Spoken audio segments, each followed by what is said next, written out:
Good afternoon, everybody. This afternoon I wanted to talk about the Real Project again, and today I wanted to talk about books. Now I know that all of you have books at home, and I know because some of them have come from nursery, and some you've had for presents, some you've bought your children, some you've borrowed from the library. I'd be really surprised if there wasn't a house that didn't have any books at all. So today we're going to talk about how you can help your child with their early literacy by being that supermodel for reading. So the first thing I want to talk about is opportunities for looking at books. You can look at books anywhere. These opportunities should be around all the time. At home, at school, on the bus, in the park, when you're in the bath. Everywhere there are opportunities for reading a good book. And the book shouldn't be just confined to a bookcase in the corner of your child's bedroom. They should really be everywhere.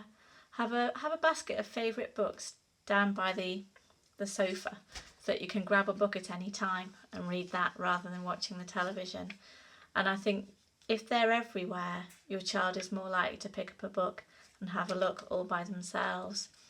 Certainly in my house, there are books in every single room, and that's because we all have this joy for reading. So books everywhere, that's a really good start. And there are lots and lots of different types of books that you can use. There are board books, when children are just getting used to handling books. Lots and lots of paper and picture books with beautiful illustrations. But also things like non-fiction books, atlases, identification books for birds in the garden. You can also include magazines in there. There's a huge array of books available. Lift the Flap, jigsaw books, cloth books, waterproof books to have in the bath. There are loads and loads to choose from. There are some really good inexpensive bookshops out there if you like to buy books, and if not, there's always the local library. So there's no excuses. Books are everywhere, and you can also borrow books from nursery, from school, and from your friends and neighbours, and ask for books for gifts for birthdays and Christmas or Eid or any kind of celebration. Books are a great thing to have. So the question is, what makes a good book? And there are so many factors into what makes a good book. Let me read some out, excuse me using my notes. But good books are often imaginative. They tell a great story that the children can really be captured into and involved in that imaginative story. They're usually well illustrated. They can be read over and over and over again. You probably are sick to death of the Gruffalo or Room on the Broom, but your child can hear it again and again and again, and each time they're getting something new from it. Lots of books have really good rhyming phrases, and rhyme's very important for a child. They're becoming used to sounds and recognising repetition in rhythm, which is really good for their language development. Books that have surprises are good, either a surprise ending or Lift the Flap or something like that. Books often tell a story, obviously, and they tend to follow a familiar pattern, and it always ends up all right in the end. So that helps the children recreate their own stories as time goes on. Books on technology, now that's an interesting debate. They have a place for sure, and it will involve swiping for a child and following beautiful illustrations often, but it doesn't have the same as turning pages. The actual physical interaction with a paper book is very different to reading a book on a tablet or an iPad. And most books are lasting. They're stories that will last a long time in a child's memory, and they will last as books for a long time for other siblings or other members of the family later on. The books that are most memorable to children are funny, and they tell a good story. They might have sad moments, but they usually have a happy ending.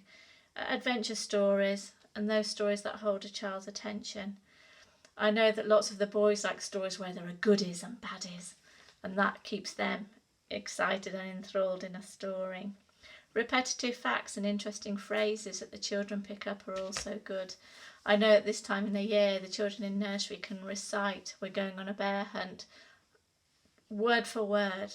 They can tell you the Gruffalo story. They know the sequence of the animals that appear in that text. And lots of those repetitive stories are those familiar texts which the children really enjoy.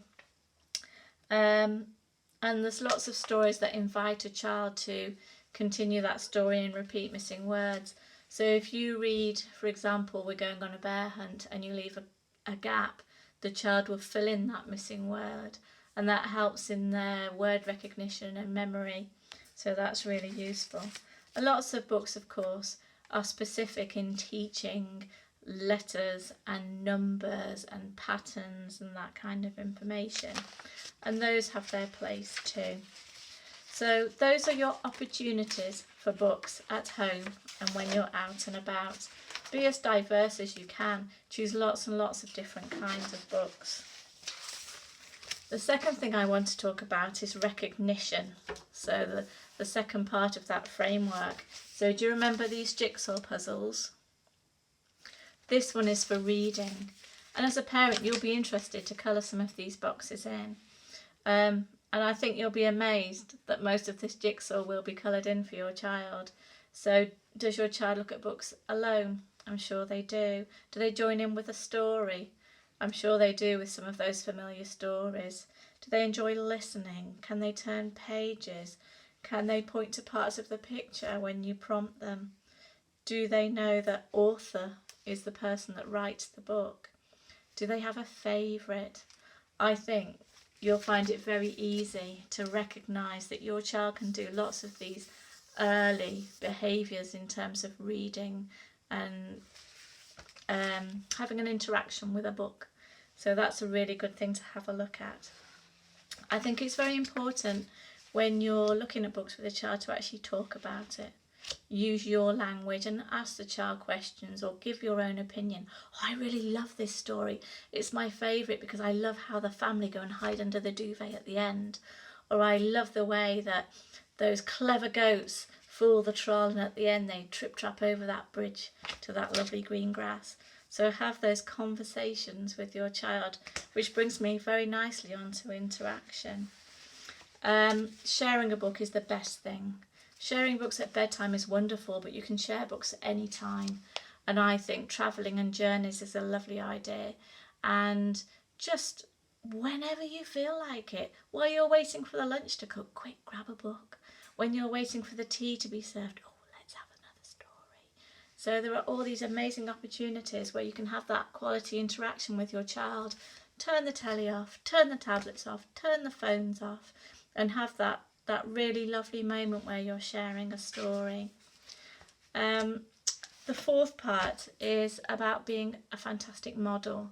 Now you know that you spend more time with your child than anybody else. So think of all those opportunities where you can provide a model for your child.